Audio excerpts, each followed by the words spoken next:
Have you ever wanted to be overpowered in an overpowering world? Here's how I got to that. Now here's how you can too. For this run we're going to go for all the great runes, only causing damage with the Death's Poker or a Sash of War, except for the beginning part until we actually manage to get the Death's Poker. Starting as the Samurai class for the better stat distribution and the bow, picking the Keepsake for the Cracked Pot time 3, this will come in handy a bit later, and putting on this funny outfit. Jumping off the edge because nobody got time for the Grafted Scion, and opening up this place to a new adventure. Grabbing the early game rune farming weapon and getting Bequeathed Torrent. Going back to our grave robbing days and gathering a couple of runes. Buying the Missionaries Cookbook 1 to be able to make some holy pots. Also grabbing extra pots and the crafting kit. Giving a good old Spartan kick to our friend Kenneth for a golden seed.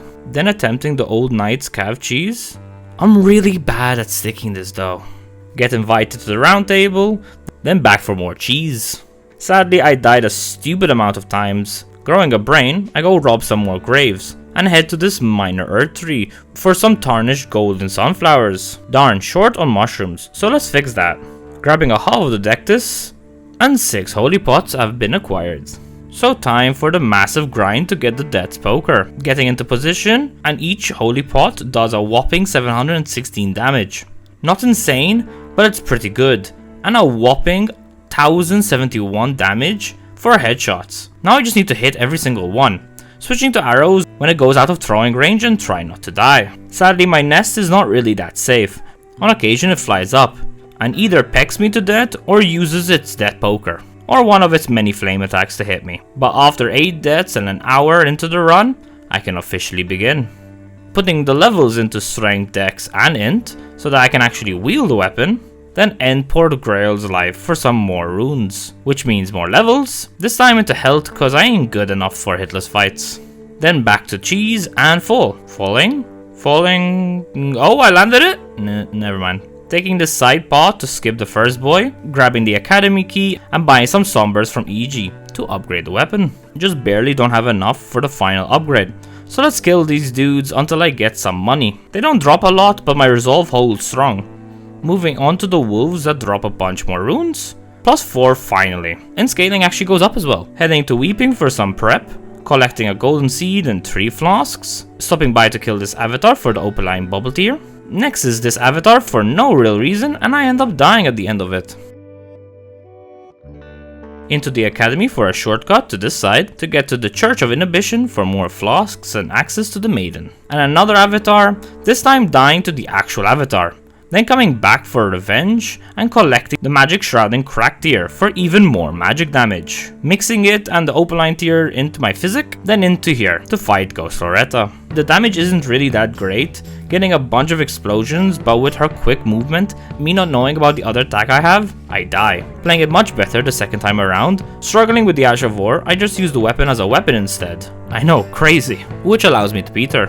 Opening up access to Celevis, and getting his poison. It's time for Big Stick Boy. Going in, I'm pretty confident I'll win. Not even managing to explode the flame, but just from the initial attack, Frost was procced, and most of his health was taken away. Finally landing a full attack, which drained almost half his health in one go.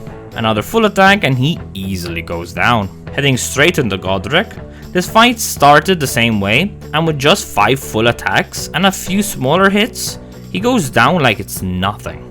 Debating on who to give the poison to, deciding on Gideon, then heading back to Celevis, snooping around his secret chambers and buying a puppet, collecting 2 Starlight Shards to trade for the second puppet, and heading up to Atlas for the Amber Shard, collecting the Magic Scorpion Charm for my troubles. Next is the Somber 9 and 8, and the most important boss, the Clean Rot Knights. Now I struggled going through the cave, getting rotted each and every time I went in. 3 proper attacks take the first one out, and the second one dies shortly after. Another avatar, this time a putrid version, making it much harder with its AoE rot attacks. The full attacks cause a huge amount of damage, sticking close to be able to attack, then moving back whenever it does its slam attacks. And surprisingly, it's an easy win. I'm back baby, this time I'll end you, but first I need to stick these jumps.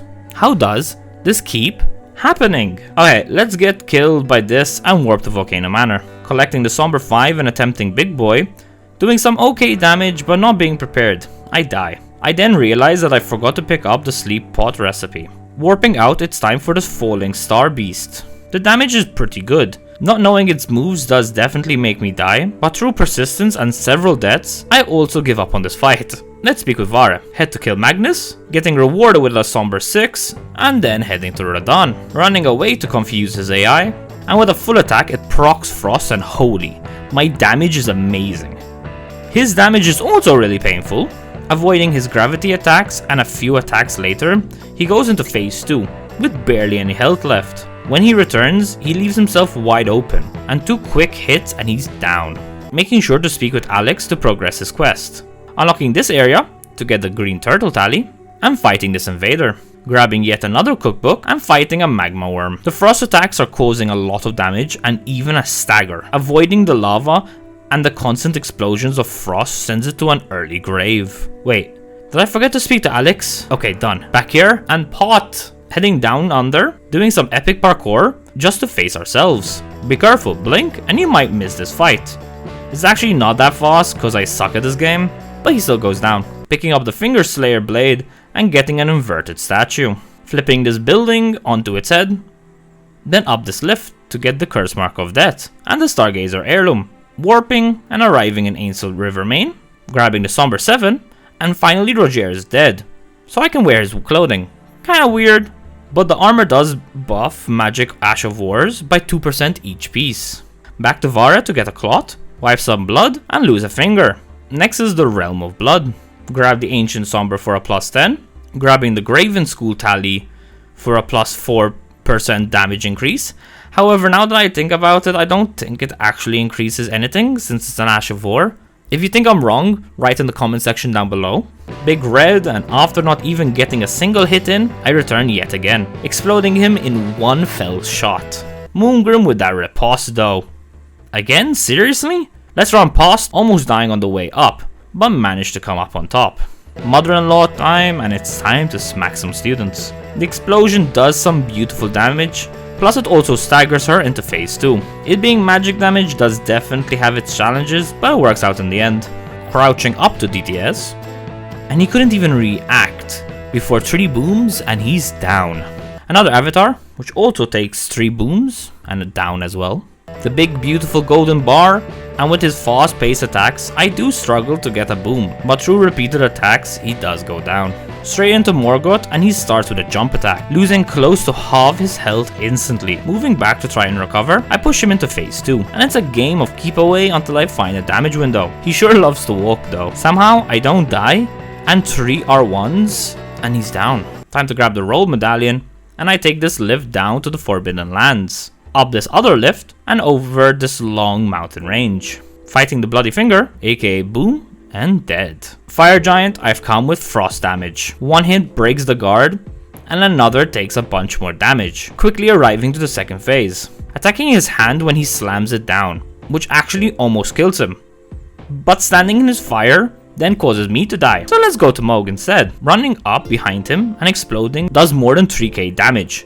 But playing recklessly, I get bled. So back to Fire Giant, but the flames kill me. After becoming a crisp yet again, I decide to play a bit smarter. I wait till the flames go away, and he does his meteor attack, staggering him, and a talent to the eye, plus an explosion takes him down. So burn baby burn. Making several sleep bots, I pretty throw one which actually slept Big Boy. Throwing a second one makes Tall Boy fall asleep. 2 explosions, and he's down. Now for Big Boy. And it's basically the same. Big Boy spawns right on me, and instead of putting them to sleep, I try exploding them, which causes both our deaths and allows me access to this lift for the long awaited fight with Alex. Get ready. How much stronger are we going to get now? Mohg is still a massive challenge, but the damage is definitely there. So let's get the Purifying Crystal tier, grab one half the Secret Medallion, and head to Castle Sol. The summons actually cause a bit of difficulty, but this is when I discover the second attack that sets the floor in front of me on Frost Fire, which massively hurts Niall. The explosion still caused the most damage though. The second attempt went way better, using this newfound attack to lower his health to almost half before he could even think about attacking me, allowing me to easily take him down. grabbing the second half of the secret medallion, heading back to this merchant to buy some summons, and going down the road less traveled. Making my way through the blizzard, and getting lost on the way to get to the Albinoric Rise, to summon some little guys that I just purchased. Painful. Okay, again. I just need to kill one of them while they're summoned for this door to open, rewarding me with the Graven Moss Tally that increases damage by 8% instead. I still don't think it actually did any additional damage. Probably should have tested this out. As per usual, into the Evergall, lighting this one, dying, falling, dying, and boom. Now lighting this one, and finally this one. Big tree! Real Loretta, and starting off with a bang, knocking 1/4 of her health straight off, laying some frost flame and getting smacked to death several times.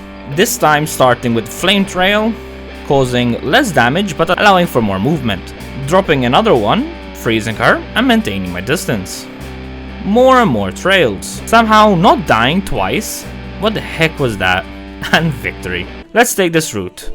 Okay, maybe not the best. Never mind, the dodge master happened. And up next is the next avatar on the list. Ouch, I shan't give up. Trails once again is just too great.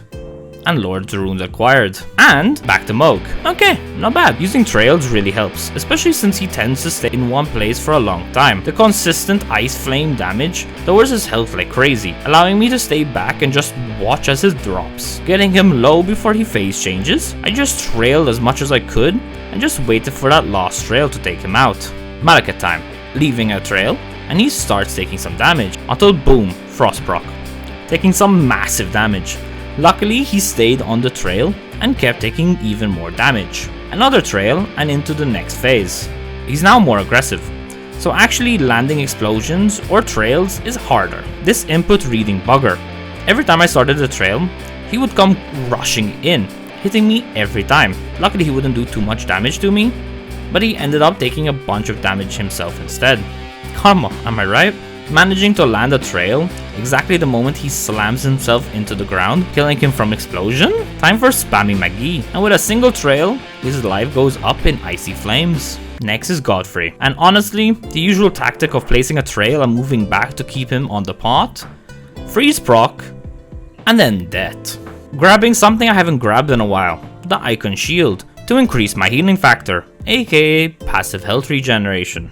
Trying to run past Bob, and his whip always ends up causing me pain.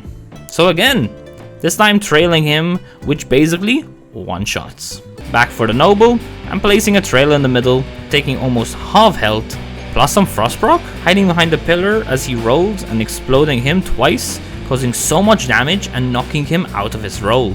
His flame skims the pillar, smacking me, and another explosion, plus a smack, and he's down. Big Snake, and keeping with the team and not using the proper weapon, I ran under him and started exploding my flames, causing well over 16,000 damage, placing several trails and just watching his health dry up, and a smack to the face knocks him into phase 2.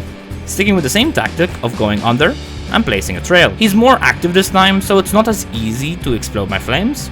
Running away when he does his AoE attack, then running back down and trail.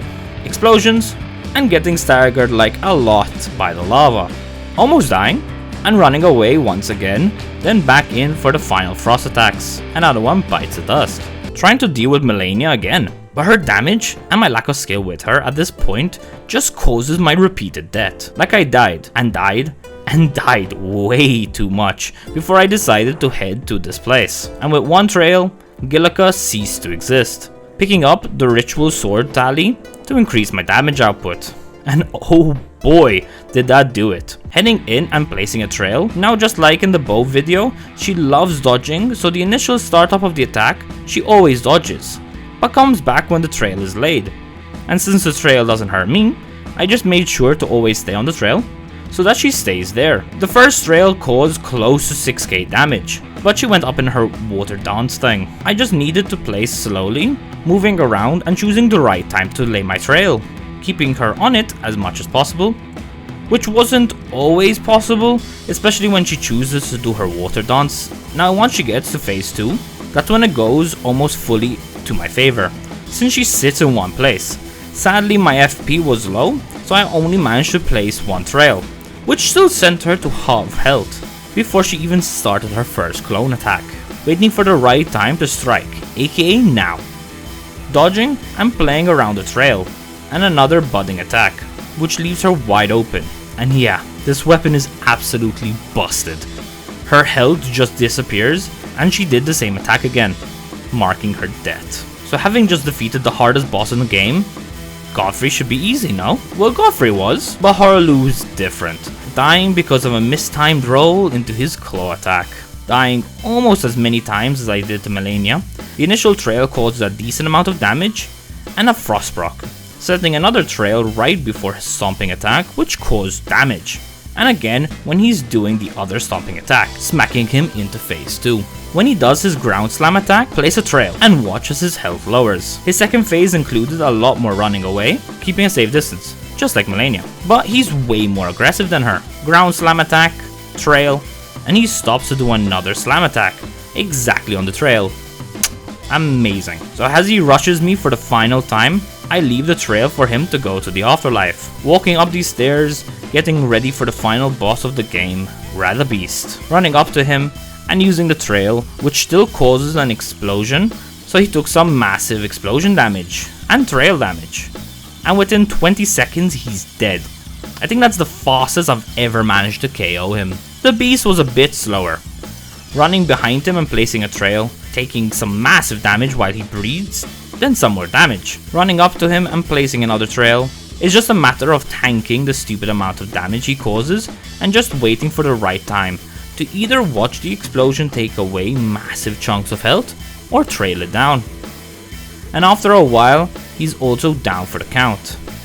And another challenge done. This was such a fun change of pace. More of a weapon showcase rather than a challenge run, and I loved every second of it. Thanks for watching, and I'll see you in the next one. And as always, doodles.